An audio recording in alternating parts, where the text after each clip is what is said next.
थांबा जरा, हा व्हिडिओ स्क्रोल करू नका. कदाचित आजचा संदेश तुमचंच आयुष्य बदलू शकेल. शेवटपर्यंत ऐका. कधीकधी ना आयुष्यात अशी वेळ येते जेव्हा सगळं काही चुकीचं होतंय असं वाटतं. कितीही प्रयत्न करा, कितीही मेहनत करा, तरीही गोष्टी हातातून निसटतात. आणि मग मनात एकच प्रश्न उठतो, हे सगळं माझ्याच बाबतीत का होतंय? आपण हसतो वरवर, पण मनातून तुटलेलो असतो. रात्रभर झोप लागत नाही, डोळ्यात पाणी येतं आणि वाटतं कोणीच नाही माझ्यासोबत. पण मित्रा, नीट ऐक. जेव्हा सगळे दरवाजे बंद होतात तेव्हा स्वामींचा दरवाजा उघडा असतो.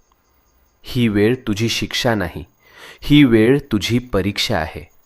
आणि परीक्षा जितकी मोठी तितकंच फळही मोठं मिळतं. तू रडलेला प्रत्येक अश्रू, तू केलेली प्रत्येक प्रार्थना आणि तू सहन केलेली